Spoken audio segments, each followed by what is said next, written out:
তেহারি পছন্দ করেন না এমন লোক খুঁজলে খুব কমই পাওয়া যাবে। আর আজকে আমি আপনাদের সঙ্গে খুব সহজে শেয়ার করব পুরান ঢাকার ঐতিহ্যবাহী তেহারি। আর তেহারি রান্না করতে তো এমনিতেই তেমন কোনো ঝামেলা নেই। আর এই তেহারি রান্না করার জন্য প্রথমেই আমি কিছু গরুর মাংস নিয়েছি, আর সেটা আমি ছোট ছোট করে পিস করে কেটে নিয়েছি।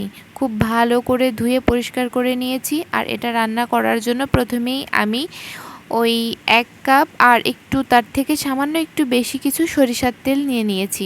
তেলটা একটু ভালো করে গরম হয়ে আসার পরে আমি দিয়ে দিয়েছি কিছু গরম মশলা। এটা ভাজা হওয়ার থেকে যখন খুব সুন্দর একটা ঘ্রাণ বের হবে তখন আমি এর মধ্যে অ্যাড করেছি 1 কাপ পেঁয়াজ কুচি। পেঁয়াজ কুচিগুলো একটু নরম করে ভেজে নিয়েছি। তারপরে আমি এর মধ্যে অ্যাড করে দিলাম আদা বাটা। আদা বাটা দিয়ে আমি আরও কিছুক্ষণ নেড়ে চেড়ে নিয়েছি পেঁয়াজের সঙ্গে। আর সেটা করার পরে আমি আবারও এর মধ্যে দিয়ে দিলাম পরিমাণ মতো ওই রসুন আর জিরা বাটা। সেটা 1 চামচ করে আমি নিয়েছি। এরপরে এটা কষিয়ে নেওয়ার পরে আমি দিয়ে দিলাম গরুর মাংসের পিসগুলো। আজকের তেহারি রান্নায় আমি প্রথমেই যেই তেল ব্যবহার করেছি এটা দিয়েই সম্পূর্ণ রান্নাটি আমি করে নেব, যার কারণে আমি এটা একবারেই বেশি ব্যবহার করেছি। এরপরে আমি দিয়ে দিলাম জয়ত্রী আর জয়ফল গুঁড়া, তারপরে দিয়ে দিলাম পরিমাণ মতো লবণ, আর তারপরে দিয়ে দিলাম আমি ধনিয়া গুঁড়া। এরপরে আবারও সমস্ত মশলার সঙ্গে আমি মাংসটা কষিয়ে নিব। আর এই সম্পূর্ণ তেহারি রান্না করার জন্য আমি মাংস রান্না করার ক্ষেত্রে একটুও পানি ব্যবহার করব না। মাংস থেকে যে পানিটা ছাড়বে এই পানিটা দিয়েই আমি আস্তে আস্তে করে মাংসটা সিদ্ধ করে নিব। যখন মাংস থেকে পুরোপুরি পানি বের হয়ে এসেছে তখন আমি এর মধ্যে ফেটিয়ে রাখা 1 কাপ টক দই অ্যাড করে দিলাম। এবার টক দইয়ের সঙ্গে আবারও আমি সমস্ত মাংস খুব ভালো করে কষিয়ে রান্না করে নিব। এরপরে আমি এর মধ্যে ব্যবহার করব কাঁচামরিচ। আমি এখানে 1 কাপ কাঁচামরিচ দিয়েছি, যেটা কিনা আমি মাঝখান থেকে একটু চিড়ে নিয়েছি।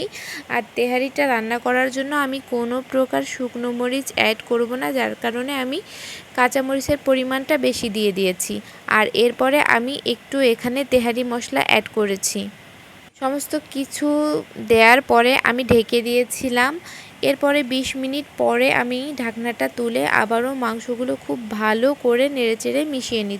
মাংসগুলো সিদ্ধ হতে আমার 40 মিনিটের মতন সময় লেগেছিল।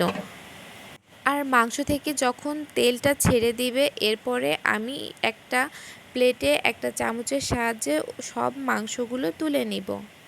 সমস্ত মাংসগুলো তুলে নেয়ার পরে আমি যেই বাকিটা মশলা থাকবে সেই বাকি মশলার মধ্যে পোলাওর চাউল দিয়ে দেব। আমি এখানে 500 গ্রাম চাউল নিয়েছি। আর চাউলের সঙ্গে মশলা এবার খুব ভালো করে আমি ভেজে নিব। চাউলগুলো কিছু সময় ভাজার পরে আমি এর মধ্যে কিছু কাঁচা পেঁয়াজ অ্যাড করে দিব, যেটা কিনা আমি কুচি করে নিয়েছিলাম। এরপরে আমি আবারও খুব ভালো করে নেড়ে চেড়ে চাউলগুলো ভেজে নিব।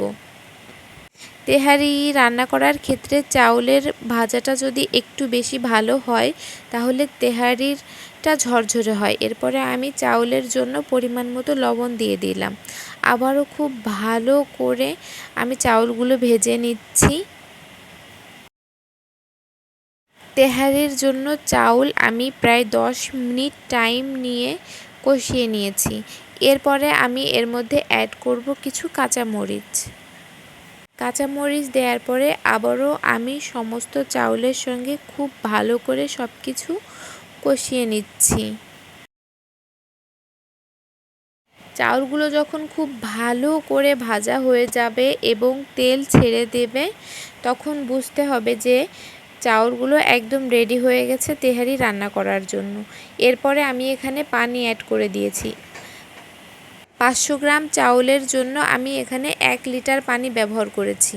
এখানে আমি গরম পানিটা ব্যবহার করেছি। এরপরে এর মধ্যে অ্যাড করে দিলাম আমি কিছু কিশমিশ দেওয়ার পরে আমি আবারও একটু নেড়েচেড়ে মিশিয়ে দিয়েছি। আর এরই মধ্যে আমি যে আগে থেকে মাংসগুলো রেখেছিলাম তুলে সেগুলো মিশিয়ে নিয়েছিলাম।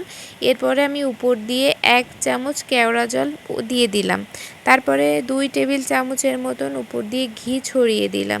এবার সমস্ত কিছু আবারও ভালো করে নেড়ে চেড়ে মিশিয়ে আমি ঢাকনা দিয়ে ঢেকে দমে রেখে দিব। 20 মিনিটের জন্য আমি একেবারে চুলার আঁচ লো ফ্লেমে দিয়ে তেহারিটা রান্না করে নিয়েছি। আর দেখতেই পাচ্ছেন তেহারিটা কতটা পরিমাণে ঝরঝরে হয়েছে আর মাংসগুলো খুব সুন্দর সিদ্ধ হয়ে এসেছে। আর আপনারা চাইলেও এভাবে ঘরে বসে খুব সহজে তেহারি তৈরি করে নিতে পারেন। আর আমার ভিডিওটি কেমন লাগলো অবশ্যই কমেন্টে জানাবেন। ভালো থাকবেন সবাই, বাই।